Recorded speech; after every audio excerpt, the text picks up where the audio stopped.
Across the aisle, Trevor whispered something to Amber that made her giggle. The sound echoed through the quiet room like nails on a chalkboard. Judge Henderson adjusted his glasses. The dissolution of marriage between Trevor Mitchell and Naomi Mitchell is hereby granted. All terms of the settlement have been agreed upon and are final. Trevor's lawyer smiled. Trevor himself looked almost bored, like this was just another appointment. Amber squeezed his hand, her long red nails digging into his palm. She wore the diamond bracelet he'd bought with their joint credit card, the one Naomi had paid off every month for 3 years. Naomi signed the final papers without hesitation. Her signature was neat, practiced. She'd been preparing for this moment for 6 months. The court clerk collected the documents and handed copies to both attorneys. "You're free to go," the judge said. Naomi stood. She wore a simple black dress and heels that made her 5'7" frame even more imposing. Her natural hair was pulled back in a sleek bun. She looked like she was going to a business meeting, not ending a 7-year marriage. She walked toward the exit without looking back. Not at Trevor. Not at Amber. Not at the courtroom where she just legally ended the biggest mistake of her life. "Naomi, wait." Trevor called after her. She didn't stop. Outside the courthouse, the afternoon sun was bright and unforgiving. Naomi descended the stone steps with measured confidence. Trevor and Amber followed her out, their footsteps quick and eager. "Naomi, come on," Trevor said, jogging to catch up. "We should talk about logistics. The house, the utilities, all that." Naomi reached the sidewalk and stopped. For a moment, Trevor thought she might actually engage. Amber stood beside him, her arm linked through his, her expression smug. "You're going to be okay, right?" Amber asked, her voice dripping with fake concern. "I mean, financially?" Trevor said, "You might struggle on your own." Naomi looked at Amber for the first time since entering the courthouse. Her gaze was cool, almost clinical. Then she looked at Trevor. His hair was freshly cut. His suit was new, another purchase on the credit card she'd paid off. He still had that same cocky smile he'd worn when they first met. She didn't say a word. A black limousine turned the corner and pulled up to the curb directly in front of her. It was sleek and expensive, with tinted windows so dark you couldn't see inside. The chrome detailing gleamed in the sunlight. Trevor's smile faltered. "What's this?" A driver stepped out from the front seat. He was a tall black man in his 50s, wearing a perfectly tailored charcoal suit and white gloves. He walked around the car with practiced grace and opened the rear passenger door. "Miss Hartley," he said with a slight bow. Naomi smiled, a real smile, warm and genuine. "Thank you, Bernard." She slid into the back seat without hesitation. Through the open door, Trevor caught a glimpse of cream leather interior, polished wood panels, and a bottle of champagne resting in an ice bucket.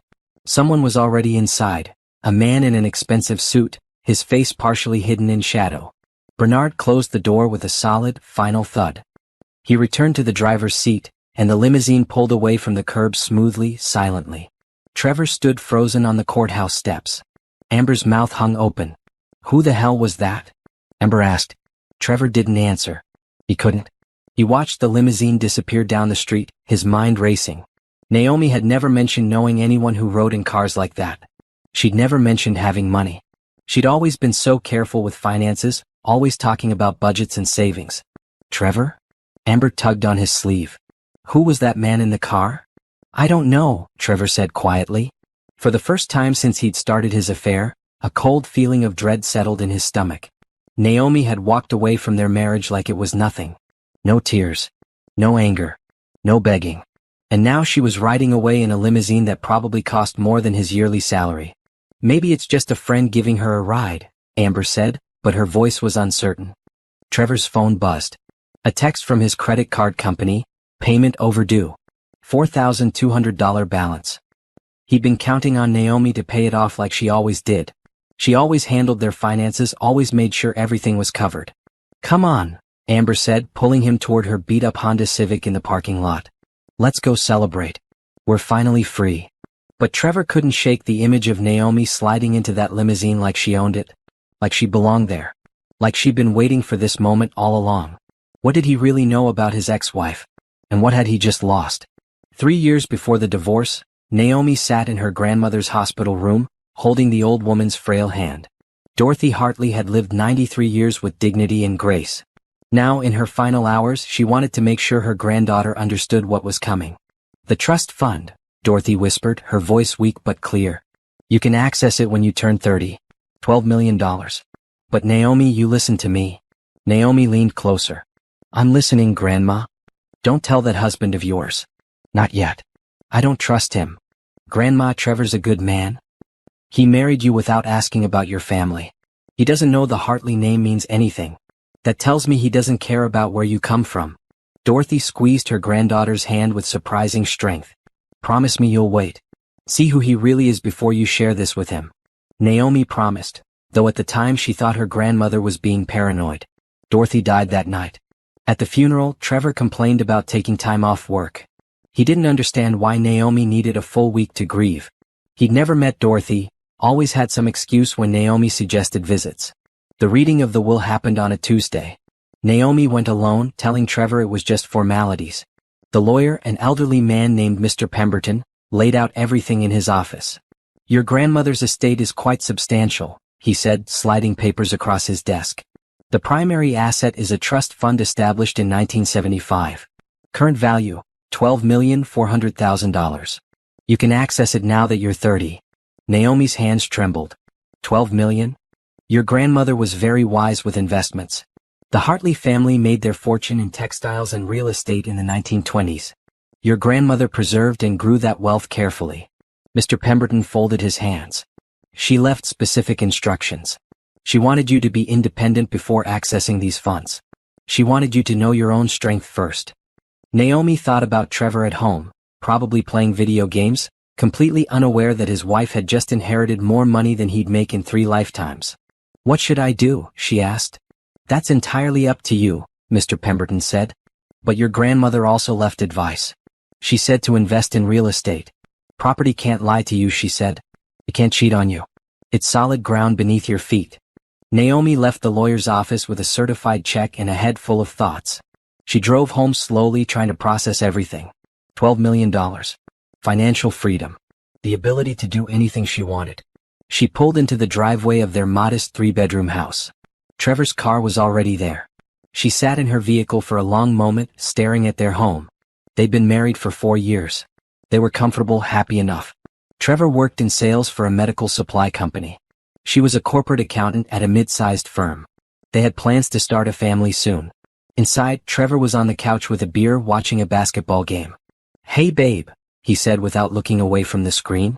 How'd it go? Fine, Naomi said. Just paperwork stuff. Your grandma leave you anything good? Maybe some jewelry you could sell? Naomi's stomach tightened. Just some personal items. Photo albums, her wedding ring. That's it? I thought rich old ladies always had money hidden somewhere. Trevor laughed. Guess not, huh? Naomi went to their bedroom and sat on the bed. She thought about her grandmother's warning. She thought about how Trevor had just assumed there was no money. She thought about how quickly he'd suggested selling jewelry. She opened her laptop and started researching real estate investment strategies. By midnight, she'd found 3 apartment buildings for sale in the city. By the end of the week, she'd hired a financial advisor and a real estate attorney, both sworn to confidentiality. She told Trevor she was working late more often. Really, she was viewing properties, meeting with contractors, learning the business. She created an LLC under her grandmother's maiden name, Hartley Holdings. All correspondence went to a P.O. box Trevor didn't know about. 6 months after her grandmother's death, Naomi purchased her first apartment building. 15 units, fully rented, steady income. Trevor never knew. She kept their joint checking account normal, contributing her regular paycheck. The real money stayed separate, growing, building something Trevor couldn't see. At night, she lay beside her husband and wondered if her grandmother had been right to warn her. Trevor seemed fine. He wasn't perfect, but who was? He forgot anniversaries sometimes and didn't help much around the house, but he wasn't cruel. He was just ordinary. Then again, Dorothy Hartley hadn't built a fortune by trusting ordinary men. Naomi decided to wait and watch. If Trevor was the man she thought he was, she'd eventually share everything. If not, well, she'd have options. She never imagined she'd need those options so soon. 6 months before the divorce, Naomi noticed the changes. Trevor started showering the moment he got home from work instead of collapsing on the couch like usual. He bought new cologne, something expensive she didn't recognize. He joined a gym and went religiously every evening, even though he'd always said working out was boring. I just want to get healthier, he said when she asked about the sudden fitness obsession. We're not getting any younger. But he didn't invite her to join him. and he started locking his phone. Naomi had been managing their finances for years, so she reviewed their credit card statements like always. In March, she noticed charges at restaurants she'd never been to. A florist, a hotel in the downtown district. On a Tuesday afternoon when Trevor said he was at a work conference. Her hands shook as she stared at the hotel charge. $287 for a weekday afternoon. No conference would meet at that hotel. It was the kind of place people went for privacy. She wanted to be wrong. She wanted there to be an explanation. So she said nothing and paid the bill like always. But she started paying attention. Trevor's phone buzzed constantly. He'd grab it quickly, read messages with a little smile, then delete them. When Naomi walked into a room, he'd flip his phone face down. At night, he'd take it to the bathroom when he showered. "Who keeps texting you?" she asked one evening. "Just work stuff," he said casually. "You know how it is." But Naomi did know. She worked in corporate accounting. Work emails didn't make people smile like that. Work texts didn't need to be hidden. She gave him chances to tell the truth. She asked about his day, his coworkers, his projects. He lied smoothly every time. The lies came so easily that Naomi realized this wasn't new. He'd probably been lying about small things for years and she just never noticed. On a Wednesday in April, Naomi made a decision. She called a private investigator named Jerome Harris. He came recommended by Patricia Okonkwo, the divorce attorney Naomi had consulted months earlier when she was setting up her business LLC. Jerome was a former police detective, now in his 60s, with gray hair and kind eyes. They met at a coffee shop far from Naomi's neighborhood. "I need to know if my husband is cheating," Naomi said quietly. Jerome didn't judge. He'd heard it 1,000 times before. "Give me 2 weeks. I'll find out everything." He didn't need 2 weeks. He needed 5 days. Jerome called Naomi at work on a Monday morning. "Can you meet me this afternoon? I have what you need." They met at the same coffee shop. Jerome slid a manila folder across the table. Naomi's heart pounded as she opened it. Photos. Dozens of them. Trevor and a woman with long blonde hair and too much makeup. Kissing in a parking lot. Holding hands at a restaurant. Entering that same hotel. 3 different visits captured on camera. "Her name is Amber Rodriguez," Jerome said gently. "She's a receptionist at your husband's company. They've been seeing each other for about 8 months based on what I could track." 8 months. Naomi's vision blurred. "There's more," Jerome said. He slid another stack of papers across the table. "These are his credit card statements for the past year. I have a contact who could access them. That bracelet she's wearing in the photos? $1,500. The perfume? $300. Lingerie purchases, dinner dates, weekend trips, all on your joint credit card." Naomi did the math in her head. Trevor had spent over $20,000 on his affair. Money she had earned and paid off every month while he bought gifts for another woman. "Here's the text message logs," Jerome continued. "My contact pulled them from the phone company. You'll want to read these when you're alone." Naomi took the folder home that night after Trevor left for his gym session. She sat at the kitchen table and read every message. The things they said about her made her stomach turn. Trevor called her boring, uptight, too focused on work. Amber called her the obstacle and the wife. They joked about how clueless Naomi was, how she had no idea what was happening right under her nose. In one message Trevor wrote, "She'll be devastated when I leave her. But honestly, I can't wait to be free." Amber replied, "She'll probably beg you to stay. They always do." Naomi closed the folder. She didn't cry. She didn't scream. She felt something colder than anger settle in her bones. They thought she'd beg. They thought she'd be devastated. They thought she needed Trevor. They had no idea who she really was. Naomi opened her laptop and reviewed her real estate portfolio. 3 apartment buildings now worth a combined $18 million.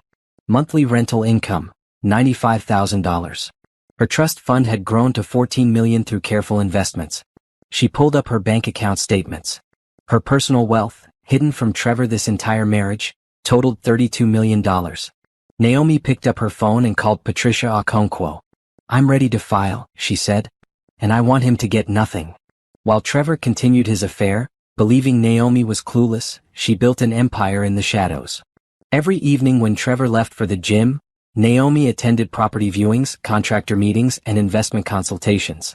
She told Trevor she was working late on a big project at her accounting firm. He barely listened when she talked about work anyway. By July, Hartley Holdings owned 5 properties, 3 apartment buildings, 1 commercial office space, and a small shopping plaza. Her property manager, a sharp woman named Simone Crawford, handled the day-to-day operations while Naomi focused on acquisitions and strategy. "You have an eye for undervalued assets," Simone told her during one of their weekly meetings. "These properties are going to triple in value over the next 5 years." Naomi smiled. "My grandmother taught me that land and buildings don't lie. They're solid." "Unlike some people," Simone said, glancing at the photo on Naomi's phone screen. Her wallpaper still showed her and Trevor from their wedding day. Naomi had told Simone about the affair. She had to tell someone, and Simone had proven trustworthy. The older woman had been through her own divorce years ago. "When are you going to confront him?" Simone asked. "When everything is in place," Naomi said. "I won't give him a chance to hide assets or claim he deserves any of this. I need my legal protection airtight." That's when Naomi intensified her work with Patricia Okonkwo. The attorney was a powerhouse, a Nigerian immigrant who'd built one of the most successful family law practices in the state. She wore bold colors and spoke with absolute confidence.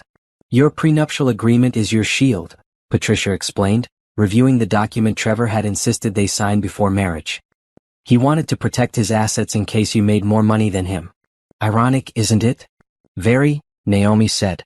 "Everything you inherited or earned separately stays separate. He gets nothing from Hartley Holdings. The house you're living in, you've been paying the mortgage from a separate account, correct?" "For the past 2 years, yes. I diverted funds from my real estate income to cover it.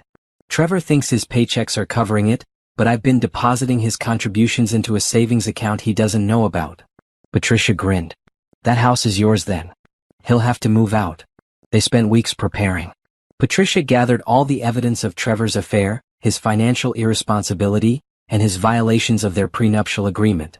Jerome provided additional documentation, hotel receipts, restaurant bills, even a recording of Trevor telling a coworker about his plans to divorce Naomi, "Once I figure out how to keep the house."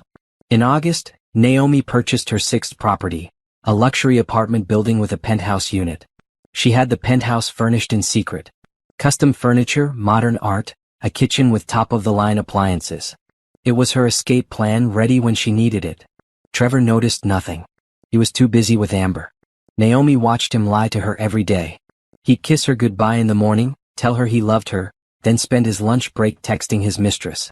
She saw everything now, every deception, every fake smile. "Doesn't it hurt?" Simone asked during one of their meetings. "Living with him while knowing?" "No," Naomi said honestly. "I stopped loving him the moment I read those text messages. Now he's just a problem I'm solving." By September, Naomi's portfolio was worth $38 million. Her monthly income from rent exceeded $200,000. She'd also started a charitable foundation in her grandmother's name, planning to fund educational programs for young women. Trevor came home one night bragging about a bonus at work. $5,000, baby. We should take a trip or something." Naomi smiled. "That's great, honey." She'd made $5,000 that afternoon in rental income alone. But she let him have his moment. "I'm thinking we should start trying for a baby soon," Trevor said, sitting beside her on the couch. "We're not getting younger." Naomi's stomach turned. He was planning a future with her while sleeping with Amber. The audacity was almost impressive. "Let's wait a bit longer," she said carefully. "I want to make sure we're really ready." Sure, Trevor said, already distracted by his phone. Another text from Amber, no doubt. That night, Naomi lay awake beside her sleeping husband. She felt no sadness anymore, just determination. October arrived with cooler weather. Naomi scheduled the confrontation for a Sunday evening. Everything was ready, the divorce papers prepared, her new penthouse furnished, her bank accounts separated, her evidence organized. She'd given Trevor 7 years of her life. 7 years of loyalty, of paying bills he didn't contribute to, of building a home while he tore it apart behind her back. Now she was taking back her power. And Trevor had no idea what was coming. The Sunday evening Naomi had chosen was unremarkable, cool October air, quiet neighborhood, nothing special. Trevor was in the living room watching football, a beer in hand, completely relaxed. Naomi walked in and turned off the television. "Hey," Trevor protested. "The game's on." "We need to talk," Naomi said. She placed the manila folder on the coffee table between them. Trevor's expression shifted from annoyance to confusion. "What's this about?" "Open it." He reached for the folder slowly like it might bite him. Inside were the photos. Him and Amber kissing, holding hands, entering hotels. His face went pale. Naomi, I can explain. Don't? Her voice was calm, almost detached. There's more. She pulled out the credit card statements with charges highlighted in yellow. Every gift, every dinner, every hotel room. $23,000 over 8 months. The text messages are in there too, she continued. All the times you called me boring. All the times you and Amber laughed about how clueless I was. All your plans to leave me once you figured out how to keep the house. Trevor's hands shook as he flipped through the evidence. Baby, listen, it's not what it looks like. It's exactly what it looks like. He stood up, his shock turning to anger. You had me followed? You invaded my privacy? You used our money to buy gifts for your mistress. You lied to me every single day. But sure, let's talk about privacy. Trevor ran his hands through his hair. His phone buzzed on the coffee table. Amber's name flashed on the screen. He ignored it. Okay, yes, I made mistakes, he said, switching tactics. But we can work through this. Marriage counseling, whatever you want. I'll end things with her right now. I want a divorce. The words hung in the air. Trevor stared at her like she'd spoken a foreign language. You don't mean that, he said. I've already filed the papers. You'll be served tomorrow at work. Trevor's face turned red. You can't just, Naomi, be realistic. You can't afford this house on your own. Your job doesn't pay that well. You need me. Naomi almost laughed. Do I? Yeah, you do. Who's going to help with bills? Who's going to? He gestured around their home. You think you can maintain all this alone? You're going to struggle and you'll come crawling back. I won't. You will, Trevor said, his voice cruel now. And I might not take you back. You're not exactly a prize, Naomi. You're 32, you work all the time, you're boring as hell. Amber's fun. She's exciting. She actually wants to spend time with me. Then go be with her. Maybe I will. Trevor grabbed his phone and his keys. You know what? Fine. You want to do this? We'll do this. But don't come crying to me when you can't pay your rent in some crappy apartment. He stormed toward the door, then turned back. You're making a huge mistake. You'll never find anyone better than me. Naomi met his eyes. I already have. It was a lie, she wasn't seeing anyone, but Trevor didn't need to know that. His face twisted with confusion and rage. He slammed the door on his way out. Naomi listened to his car peel out of the driveway. Then she pulled out her phone and called her moving company. I need you to come tomorrow morning. I'm relocating to my penthouse. That night, she packed her personal belongings. Clothes, photos from before Trevor, her grandmother's jewelry, important documents. She left behind everything they'd bought together. She didn't need any of it. By dawn, the moving truck arrived.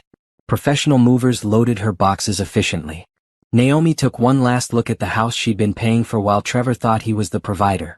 Then she locked the door and left her keys on the kitchen counter. The penthouse was on the 20th floor of her newest building, with floor-to-ceiling windows overlooking the city. Modern furniture, a chef's kitchen, a master suite with a bathroom bigger than most bedrooms. This was hers. Actually hers. Trevor got served with divorce papers at his office that Monday.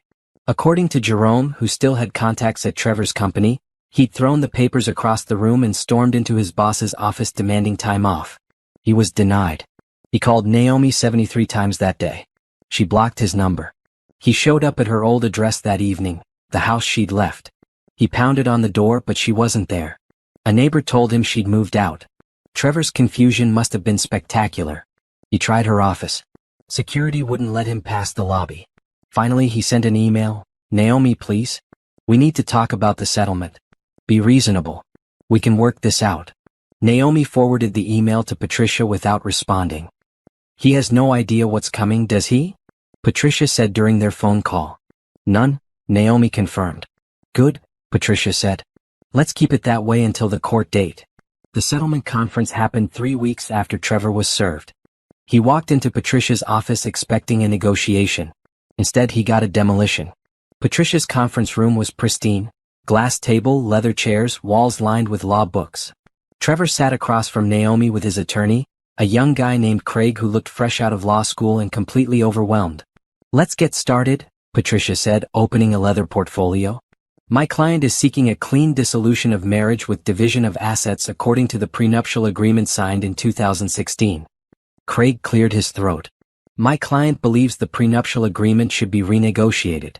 7 years of marriage entitles him to. Your client is entitled to nothing, Patricia interrupted smoothly. The prenuptial agreement is ironclad. It was reviewed by independent counsel before signing. Your client insisted on it, actually. She slid a document across the table. His email to Ms. Mitchell, dated March 2016, "We should both protect our assets in case one of us becomes more successful." He was quite adamant. Trevor's jaw tightened. "I didn't think she'd actually use it against me." "That's not how legal contracts work," Patricia said. "Now let's review the assets. The marital home at 847 Birchwood Drive." "That's half mine," Trevor said quickly. Patricia smiled. It wasn't a nice smile. "Actually, it's not. Ms. Mitchell has been solely responsible for the mortgage payments for the past 2 years. We have bank statements proving this." It produced another stack of papers. "You believed you were contributing, but your deposits went into a separate savings account. The mortgage was paid from Ms. Mitchell's personal funds." Trevor's face went red. "That's not possible. I watched her pay the bills." "You watched her manage finances," Patricia corrected. "You never actually verified where the money came from. The house is Ms. Mitchell's separate property. You have 30 days to vacate." 30 days? Where am I supposed to go? "That's not our concern," Patricia said. "Moving on, joint credit card debt totaling $23,000. Craig jumped in looking relieved. "That should be split equally." "Normally, yes," Patricia agreed. "However, we've documented that Mr. Mitchell accrued this debt through an extramarital affair. Hotel rooms, gifts, dinners, all for his mistress, Ms. Amber Rodriguez." She slid photos across the table. "Adultery negates his claim to equal debt division. Ms. Mitchell has already paid off these cards. Mr. Mitchell will reimburse her the full amount, $23,000. Trevor stood up. "This is insane. You can't." "Sit down, Mr. Mitchell," Patricia said calmly. "We're not finished." Craig put a hand on Trevor's arm, urging him back into his seat. Trevor sat, his face a mixture of rage and panic. "Bank accounts," Patricia continued. "Ms. Mitchell will retain her personal accounts. The joint checking account, currently holding $1,200, will be split equally." "That's it," Trevor said. $600? "You've been spending considerably more than you've been earning," Patricia noted. "Ms. Mitchell covered the shortfall. You're fortunate she's not seeking reimbursement for years of financial support." Trevor looked at Naomi for the first time since entering the room. "You're really doing this? You're going to leave me with nothing?" Naomi's expression didn't change. "You left yourself with nothing. Your retirement account remains yours," Patricia told Trevor. "Approximately $41,000. Ms. Mitchell has no claim to it." "What about her retirement?" Trevor demanded.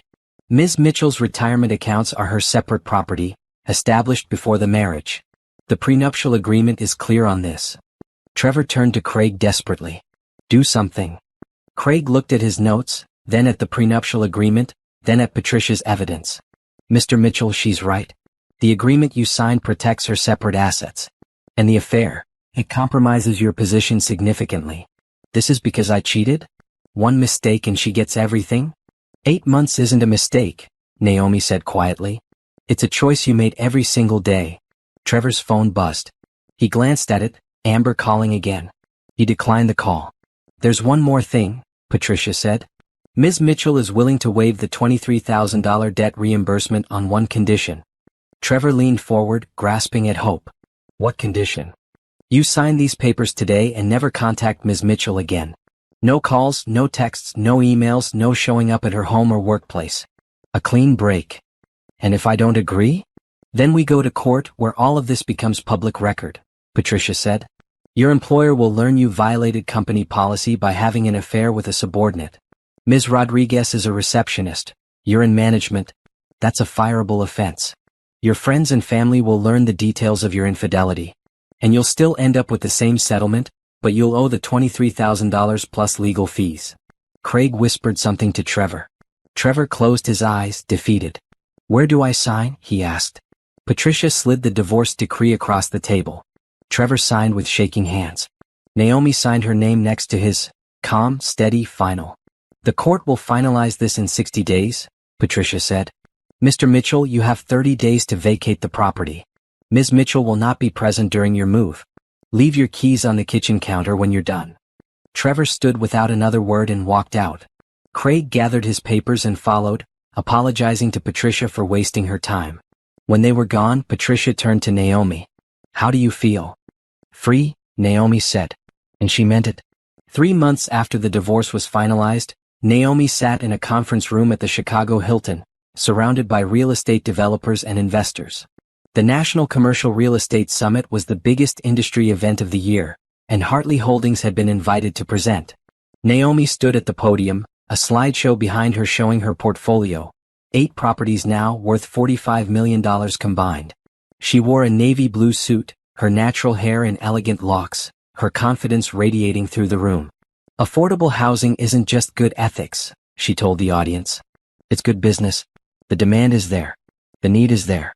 And investors who recognize this early will dominate the market for decades." The applause was genuine. After her presentation, at least a dozen people approached her with business cards and partnership proposals. One of them was Darius Whitmore. He was tall, maybe 6'3", with dark brown skin, a closely trimmed beard touched with gray, and eyes that actually focused when he listened. He wore an expensive suit but no wedding ring. "Impressive presentation," he said, extending his hand. Darius Whitmore, CEO of Whitmore Development Group. Naomi knew the name. Whitmore Development was a national firm worth billions, specializing in large-scale mixed-use properties. "Thank you," she said, shaking his hand. "I'm familiar with your work. The Renaissance Plaza in Atlanta is stunning." "You've been there?" "I studied it. The way you integrated affordable units with luxury condos without segregating them, brilliant." Darius smiled. "Most people focus on the luxury side. You're the first person at this conference who mentioned the affordable units." They talked for 20 minutes, discussing zoning challenges, financing structures, and community impact. Naomi found herself relaxed, genuinely engaged. Darius wasn't trying to impress her or compete with her. He asked real questions and listened to her answers. "Have you thought about expanding beyond residential?" he asked. "I'm looking at commercial properties," Naomi admitted. "But my focus is creating stable communities. Residential gives me that foundation." "Smart," Darius said. "Would you be interested in consulting on a project I'm developing? Mixed-use property in Detroit.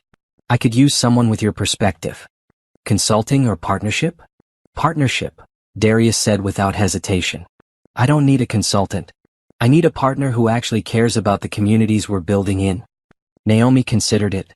"Send me the details. I'll review them." They exchanged contact information. As Naomi walked away, Simone appeared at her side, grinning. "Was that Darius Whitmore?" Simone whispered. "Yes." "The Darius Whitmore? Billionaire developer? The man who's been on the cover of Forbes 3 times." "I don't read Forbes," Naomi said dryly. "Well, he was definitely interested. And I don't just mean in business." "Simone, please." But over the next few weeks, Naomi found herself communicating with Darius regularly. He sent the Detroit project details, a $200 million development with residential, retail, and community spaces. The numbers were solid. The mission aligned with hers. They scheduled calls to discuss it. Those calls often ran long, veering from business into personal territory. Naomi learned Darius was divorced, had been for 5 years. He had 2 daughters in college. He'd built his company from nothing, starting with a single apartment building 30 years ago. "Sounds familiar," Naomi said during one call. "Your story?" Darius asked. "My grandmother started small too. She taught me that you don't need to start with millions. You just need to start." "Your ex-husband," Darius said carefully. "Did he support your business?" Naomi laughed, a bitter sound. "He didn't know about it. He thought I was just an accountant living paycheck to paycheck." "How is that possible?" "I kept it separate. Turned out to be a wise decision when he decided to cheat on me with a receptionist." "His loss," Darius said quietly. "I mean that." Something in his tone made Naomi's heart skip. She changed the subject back to the Detroit project. But Darius kept finding reasons to call. He sent her articles he thought she'd find interesting. He asked her opinion on deals he was considering. And eventually, he asked if she'd have dinner with him when he was in town next month. "Business dinner?" Naomi asked. "Does it have to be?" Darius replied. Naomi smiled, sitting alone in her penthouse office. "No, it doesn't have to be." They had dinner at a quiet Italian restaurant. Darius wore jeans and a sweater. No suit, no pretense. Naomi wore a simple black dress. They talked for 3 hours about everything except real estate. Darius told her about his daughters, Zoe and Brielle. How proud he was that they'd both chosen careers in social work instead of following him into development. How hard divorce had been, but how necessary. My ex-wife wanted me to stay small, he explained. She was uncomfortable with success. Every time the company grew, she'd say I was changing, becoming someone she didn't recognize. Eventually I realized she didn't want me to grow. She wanted me to stay the same person I was at 25. That's not fair, Naomi said. No. But leaving wasn't easy. I still felt guilty for years. Do you now? No, Darius said. Now I'm grateful. I get to build something meaningful. I get to be the father my daughters deserve. And I get to have dinners like this with incredible women who actually understand ambition. Naomi felt her cheeks warm. That's very smooth. I mean it, Darius said, meeting her eyes. You're remarkable, Naomi. Not just what you've built, though that's impressive as hell, but who you are. The way you talk about your mission, your grandmother, your community. That's rare. They left the restaurant and walked through the city, talking until midnight. When Darius walked Naomi to her car, he didn't try to kiss her. He just smiled and said, "Can we do this again?" "Yes," Naomi said. "We can." Over the next 6 months they built something real. Darius flew in every few weeks. Naomi visited him in Detroit for the project launch. They were careful, taking things slow, both having been burned before. But Naomi found herself thinking about him when he wasn't around. Found herself smiling when his name appeared on her phone. Found herself imagining a future that looked nothing like her past.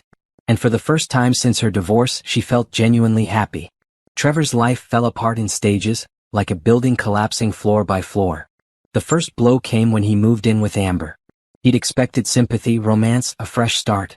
Instead, he got a cramped one-bedroom apartment in a complex that smelled like old carpet and disappointment. "This is temporary," he told Amber, carrying boxes up 3 flights of stairs. "Once I get back on my feet, we'll get somewhere nicer." Amber looked around the apartment with barely concealed disgust. "How long is temporary?" "I don't know. A few months maybe." "A few months?" Her voice rose. "Trevor, I didn't leave my apartment to move into this dump." "You didn't leave anything," Trevor snapped. "Your landlord evicted you for late rent. That's why you're here." The first fight happened that night. And the second. And by the end of the week, they'd established a pattern of constant bickering. The second blow came at work. Trevor's boss, a stern woman named Janet, called him into her office 2 weeks after the divorce was finalized. "We need to discuss your relationship with Amber Rodriguez," Janet said, her expression neutral but her tone ice cold. Trevor's stomach dropped. "What about it?" "You're in management. She's a subordinate. That's a violation of company policy regarding workplace relationships." We weren't," Trevor stammered. Janet slid a printed email across her desk. It was from Amber to a coworker, dated 4 months ago. "Trevor and I are going to that new restaurant downtown tonight. Don't tell anyone, lol." Ms. Rodriguez forwarded this to her personal email, which she accessed on a company computer, Janet explained. IT flagged it during a routine audit. Further investigation revealed dozens of similar emails, text messages sent during work hours, and security footage of you two in the parking garage. "Janet, I can explain. You violated policy for 8 months, Mr. Mitchell. You used company time and resources to conduct a personal affair. That's grounds for immediate termination." "You're firing me?" "No," Janet said. "But you're being demoted. You'll return to a sales associate position with a 40% pay cut. Consider it mercy." Trevor left her office in shock. 40%. His salary dropped from $75,000 to $45,000 in one conversation. When he told Amber that night, she stared at him like he'd grown a second head. "$45,000? She repeated. "That's it. It's temporary until I find something better." "When?" "I don't know, Amber. I'm doing my best." "Your best sucks," she said, grabbing her purse. "I'm going out." She went out a lot after that. Sometimes she came home smelling like cologne that wasn't Trevor's. He didn't ask. He was afraid of the answer. The third blow came when Trevor drove past Naomi's old apartment building, the one she'd moved into after leaving their house. He'd looked up her address in the divorce papers. He wanted to see where she was living, wanted to confirm she was struggling like he'd predicted. Instead, he saw her name on a bronze placard near the entrance, Hartley Holdings, LC, property owner. Trevor parked and stared at that placard for 10 minutes. She owned the building. His ex-wife owned an entire apartment building. He went home and searched Hartley Holdings online. The results made his blood run cold. News articles. Business profiles. A website showing 8 properties, apartment buildings, commercial spaces, a shopping plaza. The company's stated value, $42 million. Trevor's hands shook as he clicked through photos of Naomi at industry conferences, cutting ribbons at grand openings, shaking hands with city officials. In every photo she looked powerful, confident, successful. She'd been a millionaire their entire marriage. She'd built a real estate empire while he thought she was just working late at her accounting job. "What are you looking at?" Amber asked, peering over his shoulder. "My ex-wife apparently owns a real estate company worth millions." Amber was quiet for a long moment. Then, "And you cheated on her with me?" "I didn't know." Trevor shouted. "You're an idiot," Amber said flatly. "You had a millionaire wife and you threw it away for me? A receptionist making $32,000 a year? I loved you." "No," Amber said, her voice cold. "You loved the idea of me. You loved that I made you feel important. But guess what? You're not important, Trevor. You're a middle-aged guy with a mediocre job and no money. And I'm done." She started packing that night. By morning she was gone. She'd left a note. "Tyrell from accounting has his own place and a decent car. Good luck." Trevor sat alone in his shabby apartment, surrounded by unpaid bills and broken dreams. He'd lost everything. His wife, his home, his job status, his girlfriend. All because he'd thought he deserved better than Naomi. He pulled out his phone and scrolled to her blocked number. He'd saved it under a different contact name to get around the block. His fingers hovered over the call button. What would he say? "I'm sorry? I made a mistake? Please take me back?" He knew what she'd say. Nothing. She'd hang up. Or worse, she'd laugh. Trevor put the phone down. He couldn't call her. He'd burned that bridge and danced on the ashes. All he could do now was live with the consequences of his choices. And watch from a distance as his ex-wife became everything he'd never believed she could be. 1 year after the divorce, Naomi stood on a stage in front of 200 people. Investors, community leaders, journalists, and announced the public launch of Hartley Holdings. The event took place in the ballroom of the Westwood Hotel, one of the city's most prestigious venues. Screens behind Naomi displayed images of her properties, community impact statistics, and her grandmother's photo. Dorothy Hartley, the woman who'd started it all.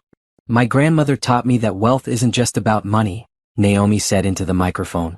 "It's about what you build, who you help, and what you leave behind. Hartley Holdings isn't just a real estate company. It's a legacy." She detailed her plans. 10 new affordable housing developments over the next 5 years, partnerships with local schools to provide financial literacy programs, and a scholarship fund for young women pursuing careers in business and real estate. "We're committing $50 million to these initiatives," Naomi announced. The room erupted in applause. Cameras flashed. Reporters scribbled notes. After the presentation, Naomi did interviews with 3 major business publications. She talked about her grandmother, her vision, and her strategy. She didn't mention Trevor once. He wasn't part of her story anymore. Darius was there, standing at the back of the room, watching with obvious pride. When the reporters finally left her alone, he approached with a champagne flute. "You were incredible," he said, handing her the glass. "I was terrified," Naomi admitted. "Didn't show. You looked like you've been doing this your whole life." "Maybe I have," Naomi said. "I just didn't know it yet." They clinked glasses. Around them, investors and community leaders mingled, networking, making deals. Simone was in her element, schmoozing with potential partners. Patricia Okonkwo was there too, having invested in Hartley Holdings herself. "This is your moment," Darius said quietly. "How does it feel?" "Like I'm finally exactly where I'm supposed to be." The launch made waves. By the end of the week, Naomi's face was on the cover of Regional Business magazine with the headline, "The Hidden Millionaire, How One Woman Built a Real Estate Empire in Secret." The article told her story, or the part she chose to share. Her grandmother's legacy. Her strategic investments. Her vision for affordable housing. The writer called her a force of nature in designer heels. Trevor saw the magazine at a newsstand. He was walking home from his sales job, exhausted and broke, when the cover caught his eye. Naomi's face, confident and beautiful, staring out at him. He bought the magazine and read it on a bench outside a coffee shop he couldn't afford to enter. Every word was a knife. When asked about her personal life, Ms. Hartley Mitchell, who has reverted to her maiden name, spoke warmly about her late grandmother but declined to discuss her recent divorce. "That chapter is closed," she said. "I'm focused on building something that matters." The article mentioned her partnership with Whitmore Development Group. It showed photos of Naomi and Darius at the Detroit project groundbreaking, standing close, both smiling. Trevor's new girlfriend, a cashier at a grocery store where he shopped, walked by and saw him reading. "Isn't that your ex-wife?" she asked. "Yeah," Trevor said numbly. "She's really successful." "What does she do?" "She owns a real estate empire worth $50 million. His girlfriend stared at him. "And you divorced her?" "She divorced me," Trevor corrected. "Why?" Trevor couldn't answer that. Couldn't admit he'd cheated, that he'd thrown away the best thing in his life for someone who'd left him the moment his money dried up. "It's complicated," he finally said.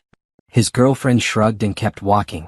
Trevor sat on that bench for another hour, reading the article over and over, torturing himself with what he'd lost. Naomi never thought about Trevor anymore. She had no idea he'd seen the magazine or that he spent his nights scrolling through news articles about Hartley Holdings, watching his ex-wife's success from a distance. She was too busy actually living, building, growing, creating something bigger than revenge, bigger than anger, bigger than anything Trevor had ever imagined she could be.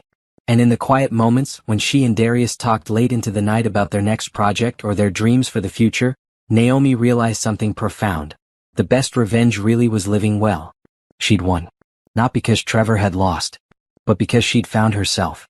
2 years after the divorce, Naomi received an invitation to the annual Youth Education Gala, the city's most prestigious charity event. 500 guests, black tie dress code, and an audience full of the region's most influential people. Hartley Holdings had been asked to be a presenting sponsor. Naomi would give a speech about her new initiative, building educational centers in underserved neighborhoods. She wore a custom gown, deep emerald green with delicate beading that caught the light when she moved.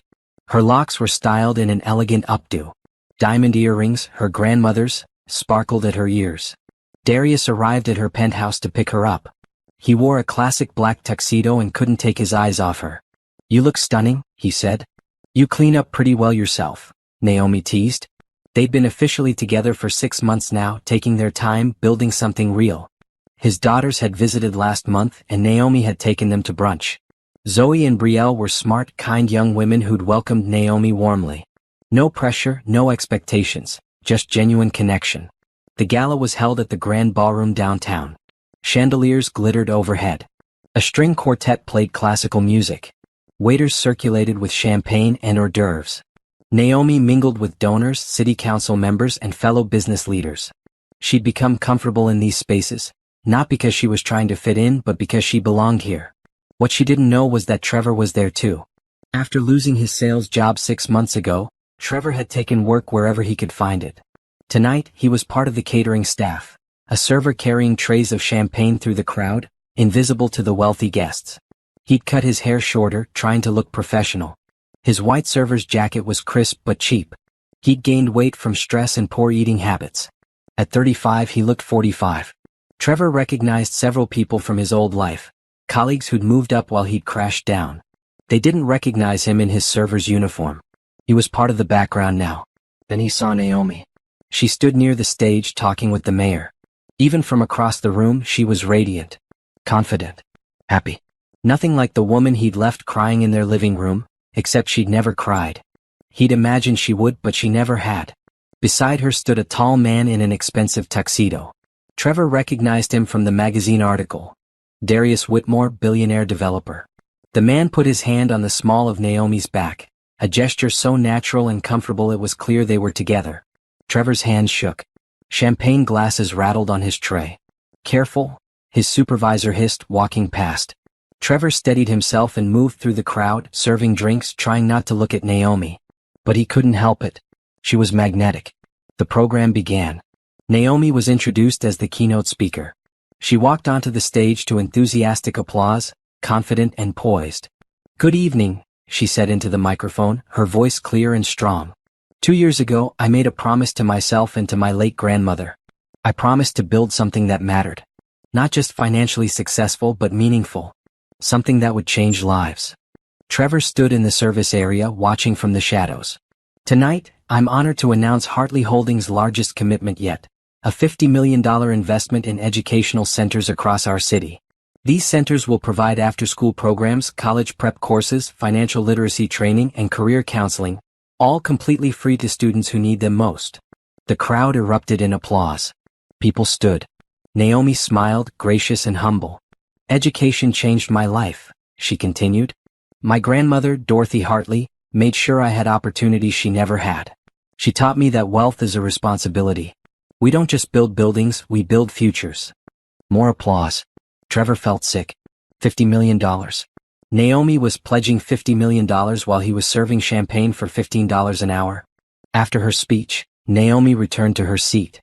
Darius kissed her cheek, proud. They held hands under the table. Trevor continued serving. He moved through the crowd like a ghost, offering champagne to people who didn't see him. At one point he had to refill glasses at the table next to Naomi's. He was maybe 10 feet away. That was perfect, Darius was saying. The foundation is going to be incredible. I hope so, Naomi said. My grandmother would be proud. She would be, Darius agreed. And for what it's worth, I'm proud too. What you're building, it's remarkable. Naomi squeezed his hand. We're building it together now. Trevor moved away before they could notice him. He spent the rest of the evening avoiding that section of the ballroom. When the gala ended, guests filed out slowly. Trevor and the other servers began clearing tables. He was collecting empty glasses when he heard her voice behind him. Excuse me. Trevor turned. Naomi stood there, elegant in her emerald gown, looking directly at him. His mouth went dry. Naomi. I think you dropped this, she said, holding out a $20 bill. Trevor looked at the money, confused. He hadn't dropped anything. It's a tip, Naomi said quietly. For good service. Their eyes met. Trevor searched her face for anger, for satisfaction, for anything. But Naomi's expression was neutral, not cruel, not kind. Just done. She placed the 20 on his tray and walked away. Darius waited for her by the door, holding her coat. They left together, disappearing into the night. Trevor stood holding the tray, the $20 bill feeling like it weighed 1,000 pounds. She'd recognized him. She'd known exactly who he was.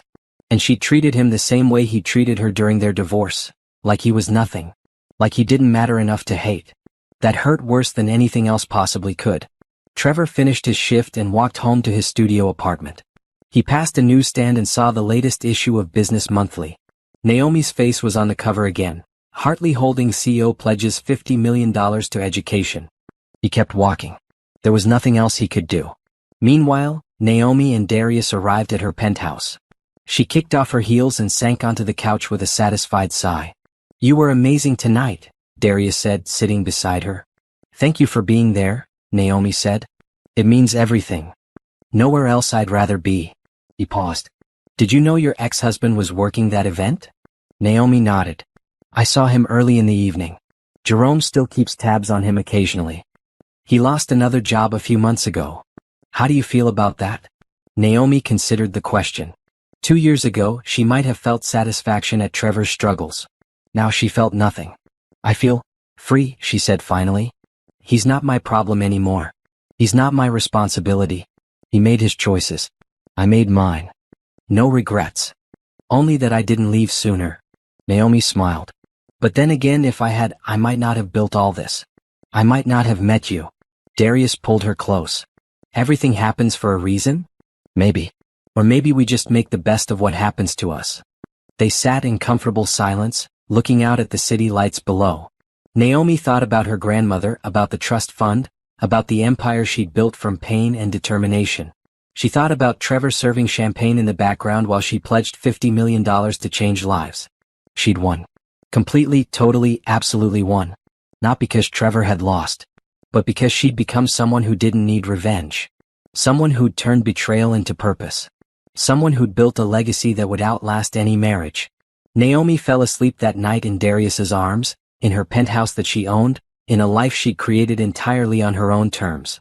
And in that moment she realized the truth. The best revenge wasn't making Trevor suffer.